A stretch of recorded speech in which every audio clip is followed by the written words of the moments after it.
Hello बच्चों, welcome to your favourite channel science की पाठशाला। आज हम क्लास 9 का chapter number 13 why do we fall ill को डिस्कस करने वाले हैं। मुझे पता है मैंने क्लास 9 का बहुत दिनों से कोई वीडियो अपलोड नहीं किया है, लेकिन मैं आपको प्रॉमिस करता हूँ कि अब क्लास 9 के वीडियोस जो है वो रेगुलरली हमारे चैनल पे अपलोड होते रहेंगे। आज के चैप्टर में ऑलरेडी आपको मैंने बता दिया कि हम chapter number 13 why do we fall ill को डिस्कस करने वाले हैं।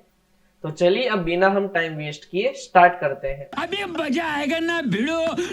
सबसे पहले हम चैप्टर का इंट्रोडक्शन स्टार्ट करते हैं, जहां पे हमें हेल्थ की डेफिनेशन को स्टडी करना है।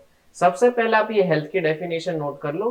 It is a state of being well enough to function well physically, mentally and socially. इसका मतलब क्या हुआ, बहुत इंपॉर्टेंट है आपको ये चीज जानना। कोई भी पर्सन की बॉडी अगर फिजिकली वेल है, मतलब कि अच्छी है, मेंटली भी अच्छी है और सोशली अच्छी है, तो ही उस चीज को कहा जाता है कि वो जो पर्सन है उसकी हेल्थ प्रॉपर रहेगी। फिजिकली अच्छी इसका मतलब क्या हुआ, उसकी बॉडी के अंदर जितने भी ऑर्गन्स हैं उसका स्ट्रक्चर प्रॉपर है, उसके सारे फंक्शंस प्रॉपरली हो रहे हैं। जैसे कि किसी पर्सन को अगर पोलियो हुआ है, that means he is not physically fit. ठीक है। अगर कोई पर्सन एंजाइटी में है या डिप्रेशन में है, तो उस चीज को कहा जाता है कि उसका जो मेंटल स्टेट है वो अभी प्रॉपर नहीं है। ठीक है, तो वो मेंटली वीक कहा जाएगा, या तो अभी उसकी मेंटल हेल्थ जो है वो खराब है। और सोशली का मतलब क्या हुआ कि जो पर्सन अभी कोई सोसाइटी में रहता है, कम्युनिटी में रहता है, तो वहां पे अगर उस पर्सन के रिलेशन सबके साथ अच्छे होंगे तो उसको कहा जाएगा कि वहां पर्सन की जो सोशल हेल्थ है वो भी परफेक्टली फाइन है। मतलब कि हेल्दी पर्सन का फिजिकली फिट होना, मेंटली फिट होना और सोशली फिट होना, ये तीनों चीजें जरूरी है। और यही डेफिनेशन जो है वो WHO, जिसको कहा जाता है वर्ल्ड हेल्थ ऑर्गेनाइजेशन, उसने दी थी। तो ये पार्ट आपको याद रखना है। इसलिए हम जो है 7 अप्रैल एवरी ईयर जो है वर्ल्ड हेल्थ डे को सेलिब्रेट करते हैं।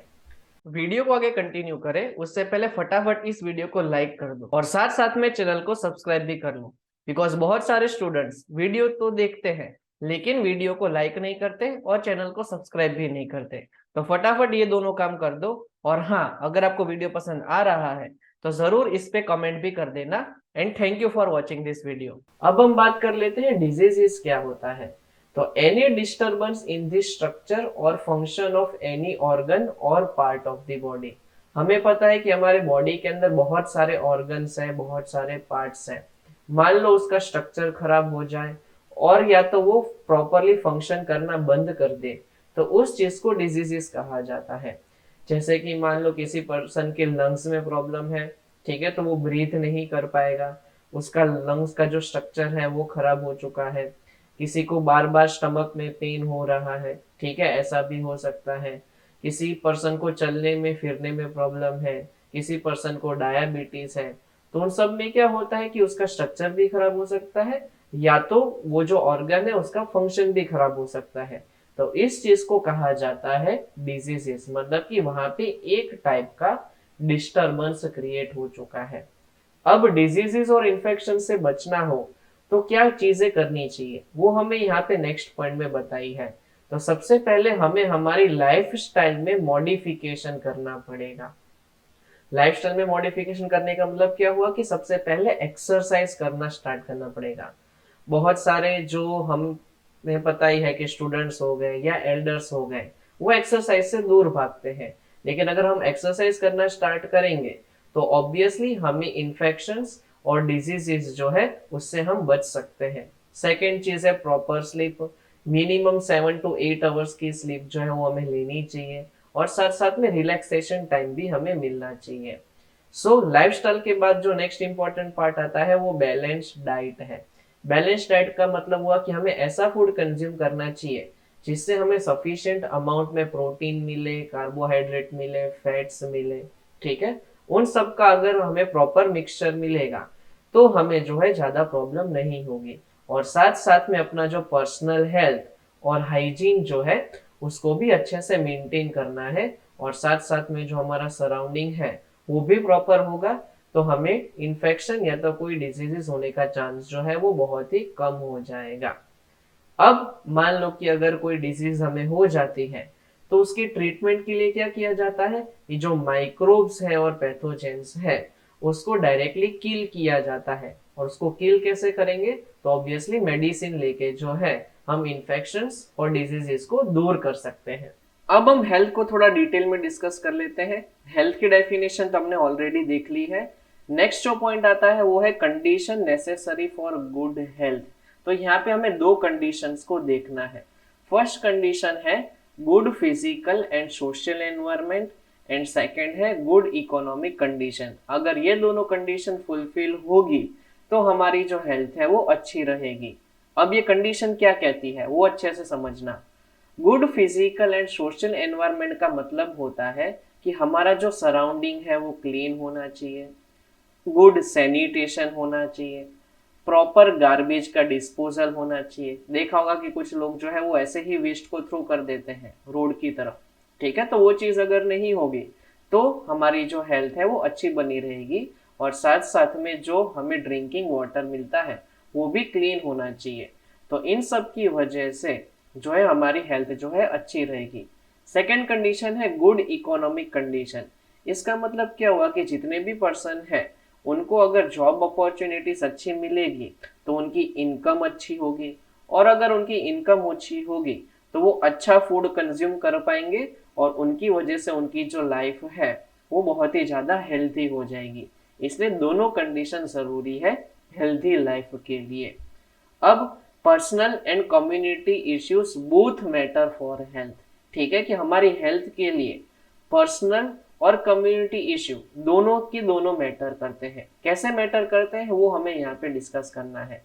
हमें पता है कि हम एक पर्टिकुलर सोसाइटी में रहते हैं जहाँ पे इंडिविजुअल पर्सन का भी ग्रोथ होता है, उसका डेवलपमेंट होता है, साथ साथ में सोसाइटी का भी डेवलपमेंट होता है। और इस चीज को कहा जाता है कम्युनिटी हेल्थ, जहाँ पे सब लोग मिलजुल के रहते हैं। अब हमें पता है कि मान लो कि आप बीमार पड़ते हो, आपको कोई इन्फेक्शियस डिसीजेस हो चुकी है, तो हो सकता है कि वो डिसीजेस आपके नेबर में भी ट्रांसमिट हो जाए। इसलिए इस चीज को कहा जाता है कि personal and community health are supplementary to each other. मतलब कि दोनों एक दूसरे के साथ डायरेक्टली रिलेटेड है। अभी कोरोना के टाइम पे ऐसा ही हुआ था कि एक पर्सन बीमार पड़ रहा था तो उसकी पूरी फैमिली बीमार पड़ती थी। अब अगर फैमिली में से कोई भी पर्सन उसके नेबर के साथ कांटेक्ट में आता था या कोई रिलेटिव के साथ कांटेक्ट में आता था तो उसको भी डिजीजेस स्प्रेड हो जाती थी। इसका मतलब क्या हुआ कि आपकी पर्सनल हेल्थ भी इंपॉर्टेंट है और उसके साथ कम्युनिटी की हेल्थ जो है वो भी डायरेक्टली रिलेटेड है। इसलिए इस चीज को कहा गया है कि both are supplementary to each other. तो हमें क्या करना है, we protect our cells by keeping our body clean. हम कैसे बच सकते हैं इन्फेक्शन से और डिजीजेस से, तो हम हमारी बॉडी को अगर क्लीन रखेंगे तो इन्फेक्शन स्प्रेड होने का चांस जो है वो बहुत ही कम हो जाएगा। And for this we also require good and healthy environment in our surrounding. अगर हमें अपने आप को क्लीन रखना है तो उस केस में हमारा जो सराउंडिंग है वो भी बहुत ही ज्यादा क्लीन होना चाहिए। And we can have this only by means of community health and development. हम हमारे घर को तो साफ रखते ही हैं, लेकिन हमारे आसपास में जितनी भी कम्युनिटी है, जितने भी नेबर्स हैं, उनको भी कहे कि आप भी अपना सराउंडिंग क्लीन करो, तो पूरी की पूरी जो आपकी कम्युनिटी है वो भी क्या हो जाएगी, क्लीन हो जाएगी। और सब लोग जो है मिलके हेल्थी लाइफ जो है वो इजीली जी पाएंगे। इसलिए both personal and community health are interrelated. दोनों चीजें जो है वो एक दूसरे के साथ इंटर रिलेटेड है। नेक्स्ट हमें देखना है डिजीजेस एंड इट्स कॉजेस। तो when a person is affected by a diseases, either the functioning or the appearance of one or more of the systems will change for the worse। जब भी किसी person को कोई diseases होती है तो क्या हो सकता है कि किसी भी ऑर्गन का या तो सिस्टम का फंक्शनिंग खराब हो सकता है या तो उसका अपीयरेंस खराब हो सकता है। जैसे कि आपने नोटिस किया होगा, अगर किसी पर्सन को फीवर होता है ना तो आप डायरेक्टली उसका फेस को देख के ही जज कर सकते हो कि हाँ इसको कोई ना कोई बीमारी हो चुकी है। ठीक है, तो यहाँ पे जो है सिम्टम्स और साइंस जो है वो बहुत ही ज्यादा इंपॉर्टेंट रोल प्ले करते हैं। आपने देखा होगा कि जब भी आप किसी फिजिशियन यानी कि डॉक्टर के पास जाओगे तो वो आपको पहले सिम्टम्स पूछेगा, मतलब कि पूछेगा कि क्या आपको बुखार आ रहा है कि नहीं, ठीक है, और कोई प्रॉब्लम तो हुई नहीं, जैसे कि वॉमिटिंग हुई है कि नहीं, पेट में दर्द हो रहा है कि नहीं, किसी बॉडी पार्ट में कोई पेन है कि नहीं। तो ये सब चीजें आपको वो पूछता है, तो उस चीज को कहा जाता है सिम्टम्स। फिर बाद में वो आपकी बॉडी को चेक करेगा, जिस चीज को कहा जाता है साइंस। ठीक है, वो आपकी बॉडी में चेक करेगा कि चलो कोई पर्टिकुलर जगह पे कोई मेजर इश्यू तो नहीं हुआ ना, कहीं पे कोई फंक्शनिंग खराब तो नहीं हुई ना। और बाद में जो है वो टेस्ट करने को कहेगा, जैसे कि ब्लड टेस्ट करने को कह सकता है, यूरिन टेस्ट करने को कह सकता है। तो उससे हमें एग्जैक्टली पता चल जाएगा कि वो पर्सन को बीमारी कौन सी हुई है। ठीक है, तो यहाँ पे सिम्टम्स और साइंस दोनों इंपॉर्टेंट रोल प्ले करते हैं। डिजीजेस को डिस्कस करने के बाद अब हम टाइप्स ऑफ डिजीजेस को भी डिस्कस कर लेते हैं। तो दो टाइप के डिजीज को हमें यहाँ पे देखना है, एक होती है एक्यूट डिजीजेस और दूसरी होती है क्रॉनिक डिजीजेस। एक्यूट डिजीज का मतलब होता है कि कोई ऐसी बीमारी जो बहुत ही शॉर्ट पीरियड ऑफ टाइम के लिए ही रहती है, और अगर उसका इम्पैक्ट होगा बॉडी के ऊपर तो वो सडन होगा और वो साथ साथ में बहुत जल्दी चली जाएगी। तो ऐसी टाइप की डिजीजेस को कहा जाता है एक्यूट डिजीजेस। मतलब कि आपको कुछ दिन के लिए आपने नोटिस किया होगा कि कोल्ड हो जाता है, कफ हो जाता है, टाइफाइड हो जाता है, तो जितना जल्दी अगर वो आपको होता है उतना ही जल्दी वो चला जाता है। मतलब कि आपकी बॉडी के ऊपर लॉन्ग टाइम के लिए कोई इम्पैक्ट नहीं रहता। तो ऐसे टाइप के डिजीजेस को कहा जाता है एक्यूट डिजीजेस। इसका कंप्लीटली ऑपोजिट होता है क्रॉनिक डिजीजेस, मतलब कि जो लॉन्ग पीरियड ऑफ टाइम के लिए आपकी बॉडी में रहे। और कुछ ऐसी डिजीजेस होती है जो आपको लाइफ टाइम के लिए जो है वो फेस करनी पड़ सकती है, जैसे कि डायबिटीज हो गया, ट्यूबरकुलोसिस हो गया, एलिफेंथियासिस हो गया। तो ऐसे डिजीजेस को कहा जाता है क्रॉनिक डिजीजेस। तो एक्यूट क्या था, बहुत ही शॉर्ट पीरियड ऑफ टाइम के लिए जो रहती है, और क्रॉनिक क्या है, तो बहुत ही लॉन्ग पीरियड ऑफ टाइम के लिए रहती है। नेक्स्ट आते हैं कॉजेज ऑफ डिजीजेस। डिजीजेस क्यों होती है, तो उसका फर्स्ट रीजन है वायरस, बैक्टीरिया, फंगाई, प्रोटोजोआ या तो वर्म्स। ठीक है, अगर ये पर्टिकुलर पैथोजेंस हमारे बॉडी के ऊपर अटैक करेंगे तो डिजीजेस हो सकती है। सेकेंड है आपकी अगर हेल्थ कंटिन्यूसली पुअर रहेगी और अंडर नरिशमेंट रहेगा, मतलब कि बैलेंस डाइट कंज्यूम नहीं करोगे तो माल न्यूट्रिशन हो सकता है, तो डिजीजेस बढ़ने का चांस हो सकता है। नेक्स्ट हो सकता है हेरिडिटरी एंड जेनेटिक डिसऑर्डर, मतलब कि आपकी जो फैमिली है यानी कि फादर है या मदर है वो ऑलरेडी कोई डिजीजेस के साथ रह रहे हैं, तो वो डिजीजेस आपको भी ट्रांसफर हो सकती है। तो उस चीज को कहा जाता है hereditary and genetic disorder. Next है lack of proper treatment of immunization, मतलब कि अगर किसी पर्सन ने वैक्सीन नहीं लिए हैं तो उस केस में उसको बीमारी हो सकती है। और लास्ट है एनवायरमेंटल पॉल्यूशन, मतलब कि एयर हो गया, वाटर हो गया, उन सब मीडियम्स की वजह से भी हमें बीमारी हो सकती है। यहाँ पे हमने इम्यूनाइजेशन की बात की, यहाँ पे हमने वैक्सीन की बात की। तो आपको पता होगा कि जब आप बहुत छोटे होंगे तो आपको बहुत सारी वैक्सीन जो है वो लेनी पड़ती है। क्यों, क्योंकि वो जो वैक्सीन है वो आगे जाके फ्यूचर में जो है किसी भी बैक्टीरिया हो गया, वायरस हो गया, फंगाई हो गया, उसके अटैक से हमें बचाती है। तो ये जो सारे डिजीजेस के कॉजेज है वो आपको याद रखने हैं, 2 मार्क्स में ये क्वेश्चन पूछा जाता है। Okay. अब अगेन हम दो टाइप की और डिजीज को देखेंगे, एक है इन्फेक्शियस डिजीजेस एंड दूसरी है नॉन इन्फेक्शियस डिजीजेस। पहले हम डिस्कस कर लेते हैं कि इन्फेक्शियस डिजीजेस क्या होती है।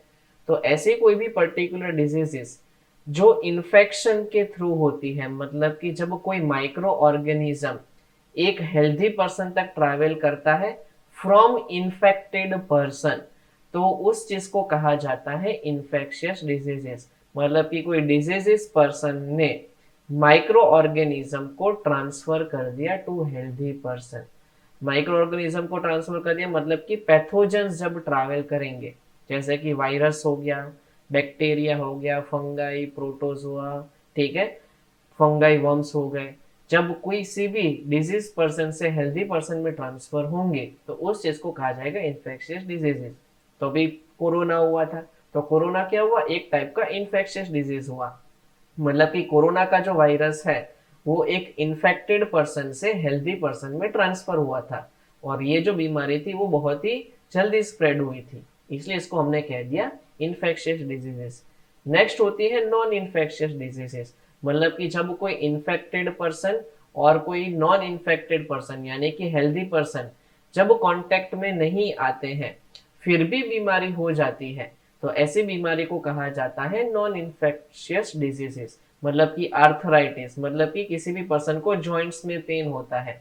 मतलब कि मान लो कि आपके फैमिली में किसी को जॉइंट्स का पेन है, तो जरूरी नहीं है कि आपको भी जॉइंट का पेन हो, ठीक है, बिकॉज ये एक नॉन इन्फेक्शियस डिजीज है।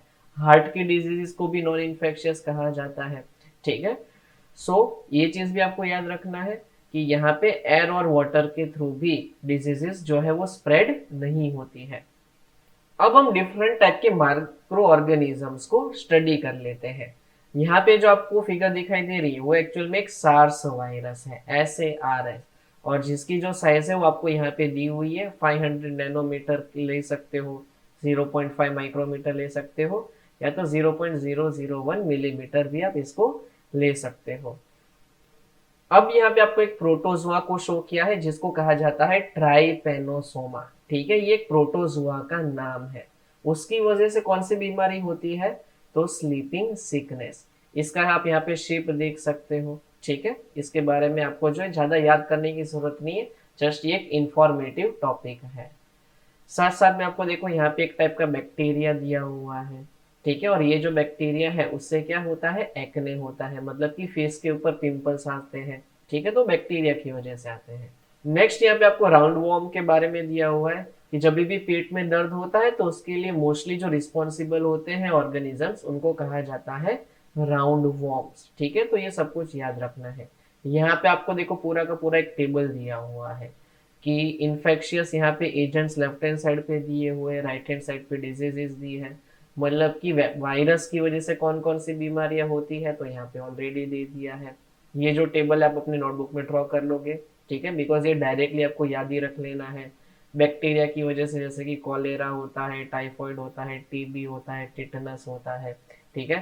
फंगाई की वजह से स्किन के इन्फेक्शन होते हैं। प्रोटोजोआ की वजह से मलेरिया होता है, काला अजहर होता है, ठीक है। वर्म्स की वजह से इंटेस्टाइन में प्रॉब्लम होती है, एलिफेंटियासिस होता है। सिमिलरली हमने देखा कि वायरस की वजह से इन्फ्लुएंजा होता है, एड्स हो सकता है, चिकन पॉक्स हो सकता है, कॉमन कोल्ड हो सकता है, ठीक है। तो ये एक्चुअल में एक पूरा लर्निंग पार्ट है, तो आप इसको अच्छे से लर्न कर लेना। अभी हम डिस्कस करेंगे एंटीबायोटिक्स के बारे में। एंटीबायोटिक्स क्या होती है, तो एक टाइप की दवाई होती है जो आपने सुना होगा कि कई बार डॉक्टर जो है वो आपको देते हैं। हमारे मतलब आपको मत सिखा, चल। अब एंटीबायोटिक्स ऐसे टाइप की दवाई है कि जो सिर्फ और सिर्फ बैक्टीरिया के अगेंस्ट ही काम करती है, ये कभी भी वायरस के अगेंस्ट काम नहीं करेगी। तो ये आपको 1 मार्क्स का क्वेश्चन पूछा जाता है, तो ये पार्ट जो है आप अच्छे से याद रखना। ये कैसे काम करती है उसको अब हमें अच्छे से डिस्कस करना है। जब भी कोई बैक्टीरिया हमारे बॉडी के अंदर एंटर होता है तो उसको सरवाइव करने के लिए अपने अराउंड एक सेल वॉल को बिल्ड करना होता है। अगर कोई बैक्टीरिया अपनी सेल वॉल को अच्छे से बना लेता है, कंप्लीटली वो सेल वॉल को बिल्ड कर लेगा, तो वो हमारे बॉडी में लॉन्ग टाइम तक रह सकता है। तो हमें क्या करना पड़ेगा, यहाँ पे जो बैक्टीरिया सेल वॉल बनाता है उस प्रोसेस को ब्रेक करना पड़ेगा। तो वही काम जो है यहाँ पे एंटीबायोटिक्स करती है। तो यहाँ पे एंटीबायोटिक्स बायोकेमिकल पाथवे जो है जिससे वो सेल वॉल बनाता है उसको ब्लॉक करती है। बायोकेमिकल पाथवे का मतलब होता है कि जब बैक्टीरिया मल्टीप्लाई होते हैं, मतलब कि एक बैक्टीरिया में से 2 बने, 2 में से 4 बने, 4 में से 15 बने, 15 में से 100 बने, ठीक है, तो उस प्रोसेस को वो ब्लॉक करने का काम करती है।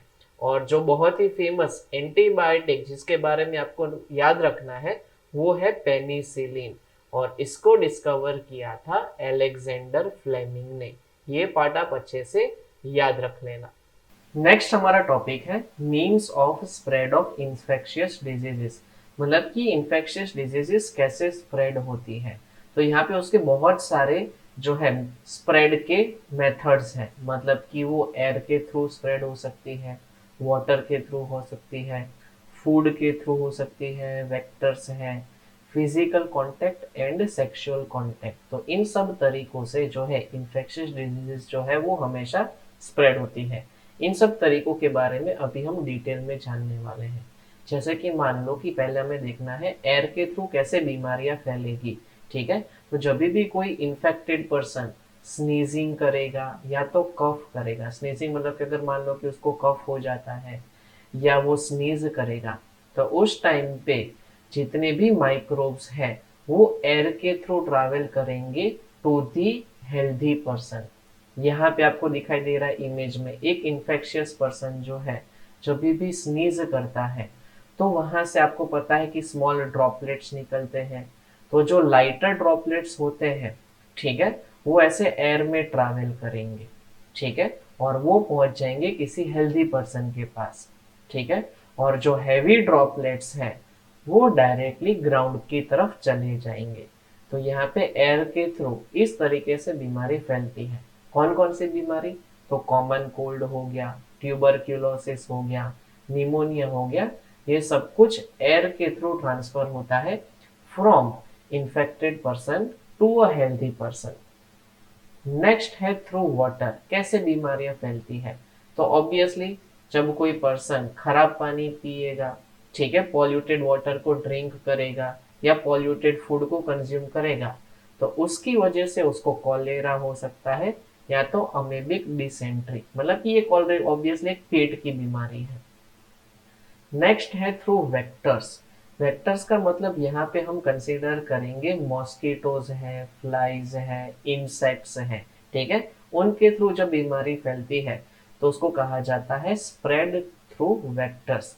जैसे कि मच्छर की वजह से क्या होता है, मॉस्किटो की वजह से मलेरिया होता है, डेंगू होता है, येलो फीवर होता है। यहाँ पे आपको एक स्पेसिफिक क्वेश्चन पूछा जाता है कि एडिस मॉस्किटो जो है उसकी वजह से कौन सी बीमारी फैलेगी। तो याद रखना है डेंगू एंड येलो फीवर। और फीमेल एनोफिलस ये भी एक टाइप का मॉस्किटो है, उसकी वजह से कौन सी डिजीज स्प्रेड होगी, तो मलेरिया। तो ये पार्ट आपको अच्छे से याद रखना है। नेक्स्ट है थ्रू सेक्सुअल कांटेक्ट। यहाँ पे जो दो मेन डिजीजेस जो आपको याद रखनी है वो है सिफिलिस एंड एड्स। ठीक है, जब कोई इन्फेक्शियस पर्सन जो है वो हेल्दी पर्सन के सेक्सुअल कांटेक्ट में आता है तो उसको भी वो बीमारी ट्रांसफर होती है। साथ साथ में ये ब्लड ट्रांसफ्यूजन के थ्रू भी हो सकता है, या तो मान लो कि किसी मदर को ऑलरेडी एड्स है तो प्रेगनेंसी के टाइम पे एड्स जो है वो किसी चाइल्ड में भी ट्रांसफर हो सकता है, या तो ब्रेस्ट फीडिंग के थ्रू भी एड्स ट्रांसफर हो सकता है। ठीक है, तो ये पॉइंट्स आपको याद रखने हैं। अब हम एड्स वाले जो टॉपिक को अच्छे से डिस्कस कर लेते हैं। यहाँ पे सबसे पहले आपको ये जो फुल फॉर्म दिया हुआ है वो याद रखना है, that is acquired immuno deficiency syndrome. ये कौन से वायरस की वजह से होता है? तो नाम याद रखना है HIV, मतलब कि ह्यूमन इम्यूनो डेफिशिएंसी वायरस। ठीक है, तो ये वायरस का नाम है और ये एड्स जो है वो एक बीमारी का नाम है। कैसे होता है? तो ऑब्वियसली हमने देख लिया थ्रू सेक्सुअल कांटेक्ट और थ्रू ब्लड ट्रांसफ्यूजन। ठीक है, साथ साथ में यूज ऑफ इन्फेक्टेड नीडल और ब्लेड, मतलब कि मान लो हमने कोई नीडल यूज की, हमने मतलब कि कोई डॉक्टर जो है वो ऐसी नीडल को यूज करता है जो उसने किसी एड्स वाले पेशेंट को ट्रीट करने के लिए यूज की थी, बाद में वही नीडल वो हेल्दी पर्सन के लिए यूज करेगा, तो ऐसी इन्फेक्टेड नीडल या तो ब्लेड से जो भी है एड्स ट्रांसफर होता है। साथ साथ में हमने ऑलरेडी देख लिया कि मदर से उसके चाइल्ड में भी ट्रांसफर हो सकता है। ठीक है, अब इससे कैसे बचा जाए, तो उसके प्रिवेंशन के मेथड्स हैं। तो सबसे पहले ऑब्वियसली हम ब्लड ट्रांसफ्यूजन ना करें। ठीक है, कि हमें कोई भी ऐसे इन्फेक्टेड ब्लड का ट्रांसफ्यूजन हमारे बॉडी के अंदर नहीं करना चाहिए। तो सब कभी भी जब भी किसी पर्सन को ब्लड की रिक्वायरमेंट होती है ना, तो सबसे पहले ये चेक करते हैं कि वो जो पर्सन जिसका ब्लड ले रहा है वो पर्सन का ब्लड HIV नेगेटिव है कि नहीं। ठीक है, अगर HIV नेगेटिव ब्लड होता है तो ही जो है ब्लड ट्रांसफ्यूजन करना चाहिए। नेक्स्ट क्या है कि अगर नीडल और सिरिंज को यूज करते हैं, ठीक है, तो वो हमेशा उसको बाद में डिस्पोज कर देना चाहिए, मतलब कि अगेन एंड अगेन नीडल और सिरिंज को यूज नहीं करना चाहिए। Avoid sexual contact with unknown person, और साथ साथ में जब सलून्स में जाते हैं तो सेम रेजर को जो है यूज नहीं करना है। ठीक है, आप तुरंत ही बार्बर को कह सकते हो कि हमें न्यू रेजर से ही यहाँ पे हमारे लिए यूज करना। हमारा नेक्स्ट टॉपिक है organ specific and tissue specific manifestations. मतलब कि जब भी माइक्रो ऑर्गेनिज्म जैसे कि बैक्टीरिया हो गया, वायरस हो गया, जब किसी भी पर्टिकुलर ऑर्गन हो गया या टिश्यू के ऊपर अटैक करेंगे तो कौन सी पर्टिकुलर बीमारी होती है उसके बारे में हमें यहाँ पे देखना है। जैसे कि मान लो कि कोई माइक्रो ऑर्गेनिज्म नोज के थ्रू एंटर होता है तो उसका फाइनल डेस्टिनेशन जो है वो लंग्स होगा। और कौन सा माइक्रो ऑर्गेनिज्म यहाँ पे ट्रैवल करता है, मान लो अगर बैक्टीरिया नोज के थ्रू लंग्स तक पहुंच जाता है तो उस केस में हो सकता है ट्यूबरक्यूलोसिस। ठीक है, ये सारे इंपॉर्टेंट पॉइंट्स जो है वो आपको याद रखने हैं। सिमिलरली अगर मान लो कोई बैक्टीरिया आपके गट तक ट्रैवल कर लेता है, गट का मतलब हुआ इंटेस्टाइन, तो उस केस में आपको हो सकता है टाइफॉइड। ठीक है, सिमिलरली अगर वो लीवर तक ट्रैवल कर सकता है तो बाद में आपको हो सकता है जॉइंडिस। ठीक है, ये सब पॉइंट आपको याद रखने हैं। मान लो कि एड्स जो वायरस है, मतलब कि HIV वायरस, ठीक है, अगर वो आपको हो जाता है तो उस केस में आपका जो इम्यून सिस्टम है वो कंप्लीटली डैमेज हो सकता है, आप बहुत जल्दी बीमार हो जाओगे। ठीक है, वो डायरेक्टली आपके इम्यून सिस्टम के ऊपर ही अटैक करेगा। और एक पर्टिकुलर वायरस जो है जिसको जैपनीज वायरस भी कहा जाता है, उसकी वजह से होता है ब्रेन फीवर। ठीक है, and this virus enters through the body through mosquito bite. ठीक है, एक्चुअल में ये जो वायरस है ना वो आपको मॉस्किटो बाइट के थ्रू होता है और आपके ब्रेन में लास्ट में हो जाता है इन्फेक्शन जिसको कहा जाता है ब्रेन फीवर। तो ये पार्ट आपको यहाँ पे याद रखना है, जैसे यहाँ पे ये ब्रेन को फीवर हो चुका है।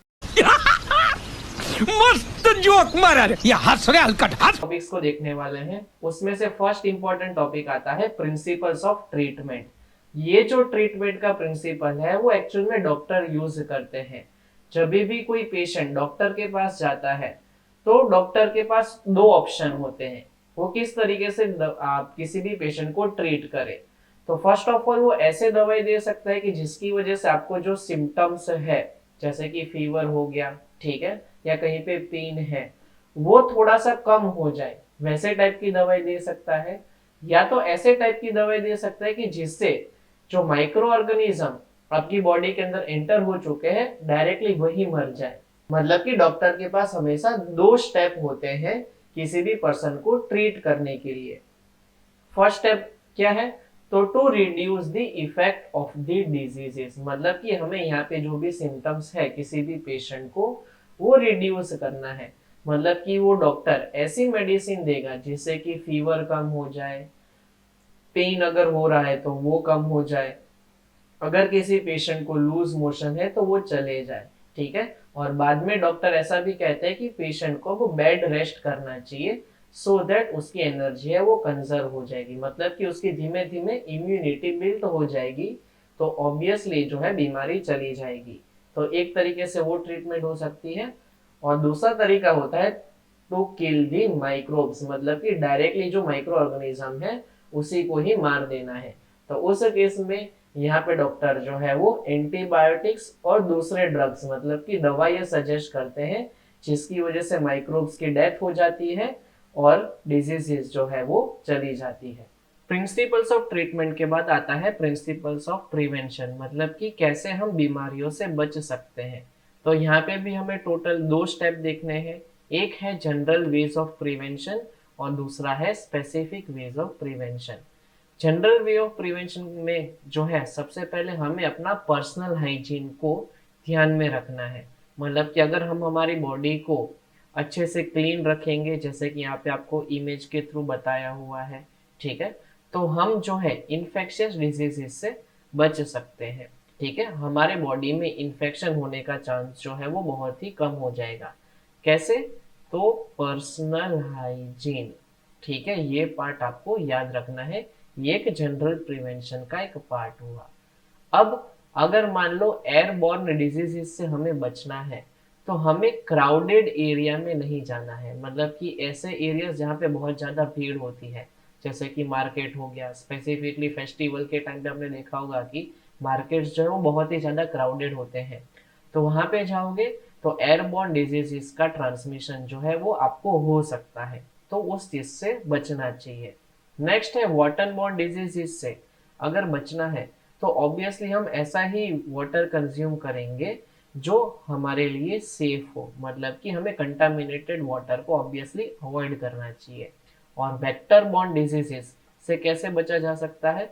तो ऑब्वियसली जब हम हमारे एनवायरनमेंट को क्लीन रखेंगे, हमारे आसपास के जितने भी लोकेशन है उसको क्लीन रखेंगे, हमारे घर को क्लीन रखेंगे, तो वहां पे मॉस्किटोज हैं और दूसरे इंसेक्ट्स हैं वो ग्रो नहीं कर पाएंगे। और अगर वो ग्रो नहीं करेंगे तो आपको डिजीजेस भी नहीं होगी। नेक्स्ट होता है स्पेसिफिक वे ऑफ प्रिवेंशन, जहां पे हम इम्यूनाइजेशन के बारे में डिस्कस करेंगे। इम्यूनाइजेशन का मतलब होता है कि यहाँ पे हम वैक्सीन का यूज करते हैं जिससे हमारे बॉडी के अंदर जो इम्यून सिस्टम है वो स्ट्रांग हो जाती है। आपने ऑब्वियसली जब छोटे होंगे तब पोलियो की वैक्सीन ली होगी, ये टीबी की वैक्सीन ली होगी, टिटनस की वैक्सीन आती है, ठीक है। ये सब वैक्सीन को क्यों लिया जाता है? क्योंकि अगर फ्यूचर में आपके बॉडी के अंदर कोई बैक्टीरिया या तो वायरस अगर अटैक करता है तो आपकी बॉडी जो है उसके सामने रिस्पॉन्ड करेगी। सो यहाँ पे इम्यूनाइजेशन मतलब कि वैक्सीनेशन के टाइम पे बॉडी के अंदर एक डेड, जिसको आप वीकेंड पैथोजन भी कह सकते हो, उसको इंजेक्ट किया जाता है। पैथोजन का मतलब क्या हुआ? यहाँ पे डेड वायरस हो सकता है, डेड बैक्टीरिया हो सकता है, उसको जानबूझ के इंजेक्ट करेंगे सो दैट तुरंत ही हमारा जो इम्यून सिस्टम है वो एक्टिव हो जाता है। और इस चीज को इम्यून सिस्टम याद रखता है। मतलब कि इम्यून सिस्टम को सिखाया जाता है कि अगर ये कोई पर्टिकुलर बैक्टीरिया या वायरस नेक्स्ट टाइम तुम्हारे बॉडी के अंदर आए, मतलब कि हमारे बॉडी के अंदर आए, तो किस तरीके से उसे यहाँ पे जो है उस चीज को डिफेंड करना है, मतलब कि बीमारी से हमें बचाना है। तो यहाँ पे जब नेक्स्ट टाइम अगर वो वायरस हमारी बॉडी के अंदर अटैक करेगा तो ये जो हमारा इम्यून सिस्टम है वो हमको प्रोटेक्ट करके रखेगा। इसलिए जो यूनेस्को है, WHO है, वो ऐसी वैक्सीनेशन ड्राइव जो है वो हर कंट्री में करता रहता है। आई होप आपको ये चैप्टर अच्छे से समझ में आ गया होगा। अगर फिर भी आपको कोई वर्ड पता ना चले तो आप नीचे कमेंट सेक्शन में मुझे पूछ सकते हो, मैं तुरंत ही आपको वो पर्टिकुलर टॉपिक जो है वो अच्छे से समझा दूंगा। और हाँ, अगर आपको ये वीडियो पसंद आया है तो तुरंत ही इस वीडियो को लाइक कर देना, चैनल को सब्सक्राइब कर देना और अपने फ्रेंड्स और फैमिली में इसको शेयर करते रहना। और हाँ, जो इस चैनल पे रेगुलर शॉर्ट्स अपलोड होते हैं उसको जो है कंटिन्यूसली लाइक करते रहना और शेयर करते रहना। अब हम मिलेंगे नेक्स्ट वीडियो में। Until then, good bye.